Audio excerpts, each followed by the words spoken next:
So please join me now in welcoming Michael Bowler, a former history teacher and lacrosse coach, and most importantly, a friend of Staten Island Academy, to welcome Erin Gibbons to the class of 2012 to the Hall of Fame. Good afternoon, everybody. I'm Mike Bowler, and I am a former teacher and coach at Staten Island Academy, and I am honored and deeply privileged to be here today. Heck, I'm thrilled, I'm pumped to be here today to speak a few words about Erin Gibbons and helped induct her to the Hall of Fame here at Staten Island Academy. Staten Island Academy, I spent 8 years there, and they were just really special years of my life. And a big part of the reason why I hold the school in such high esteem is some of the really special relationships that I have with students and players during that time. And it was just such an honor and a privilege to coach Erin and to get to develop that coach-player relationship like we had, which I think was really special. Erin has just got the biggest heart, some of the best fight, and I mean that in a good way, of a player that I've ever coached. But just also, what a great teammate, what an unselfish player, what a humble player, and what a great leader. Total lead by example player. And so to be here tonight or today and get a chance to say some words about Erin ever so briefly and help her get this well-deserved honor, it just is really special for me.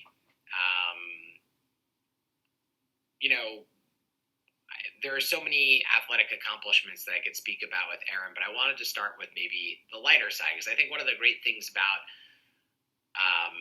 player-coach relationships, there's also humor involved, and Erin was no stranger to that as well.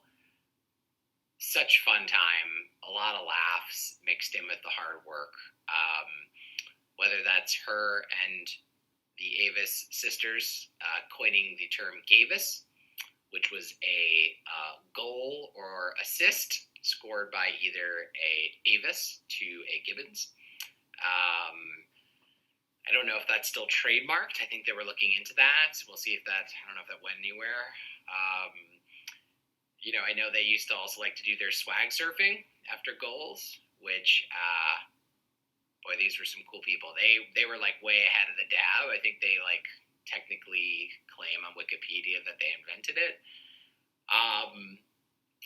So we had a lot of moments of laughter, and mixed in that with a lot of moments of success. I had my most successful year ever at Staten Island Academy in Erin's senior year. And it wasn't because I made some brilliant coaching moves or called the right play at the right time.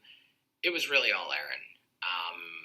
Her leadership that year, her play that year, really took the team to a whole new level. I never dreamed that I would coach a player who would score 87 goals in her senior season. I mean, just phenomenal.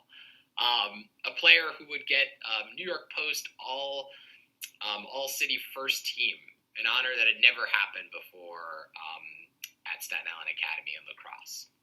And because of her leadership, we won our first ever AAIS title that year, and took our private school league title.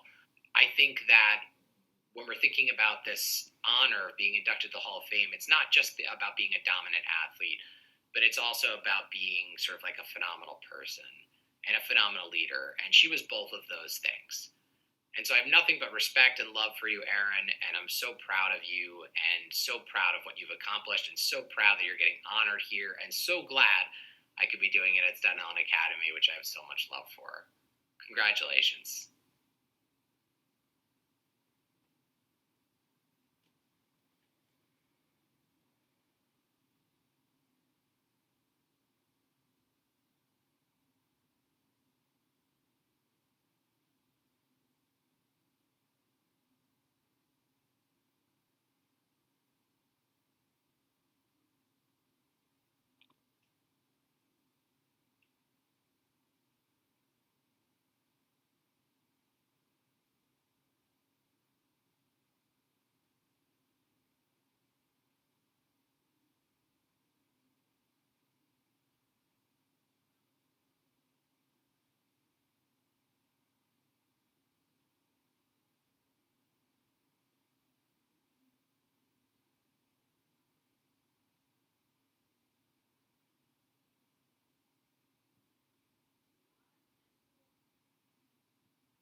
Thanks so much, Mr. Bowler, for those nice words. And it's a privilege to be among all of the inductees today and some of my past teammates. Thanks to Staten Island Academy Athletics Department and staff for this honor. I think something special about Staten Island Academy that was kind of like consistently mentioned over the past couple hours is the community it builds and how that community is sort of like the foundation through these very formative years of our lives. And I think the fact that we had coaches who are teachers and teachers who were fans and on the sidelines, and the opportunity to kind of do it all at SIA was really important to me. I could be like an artist, I can be an athlete, and in finding the kind of player I wanted to be at SIA, it informed the kind of person I want to be, and eventually the career I chose. And of course, I want to thank my coaches, especially Mr. Crane, Ms. Crow, Rose Bruno, and Mr. Bowler. And my teammates that are still some of my best friends. Some of my best memories are on the field and course with these people. Some of those, like winning a state championship for basketball, is something I'll never forget. And I'm forever grateful to the Academy, even more so, to introducing me to the sport of lacrosse. I learned how to play lacrosse my sophomore year with the guidance, support, and passion of Mr. Bowler. His love of the sport definitely rubbed off on me and fueled my fire to play as much as I possibly could. And the foundation and support of my parents that they gave me throughout my life as an athlete and a person is something I'm grateful for every day, especially my dad, not only for his athletic genes and love of sports, but the work ethic he instilled in me. He was at every single game in his suit, no matter where the game was, Long Island, Randall's Island, wherever I was. And I went to college, played D3, and then changed my mind, transferred to Delaware. He followed me there and drove to Virginia and North Carolina to watch me play in nationals. I could always look to the sidelines and get a head nod from him. That was so much more than just a head nod to me, and I've held on to that and internalized that in everything I do now. So thank you again. Thanks, Mr. Bowler, for taking time out of your day to talk about me, and congratulations to my fellow inductees. Thank you, Erin. Thank you, Mike Bowler. And Erin, congratulations on being a 2021 Athletic Hall of Fame inductee.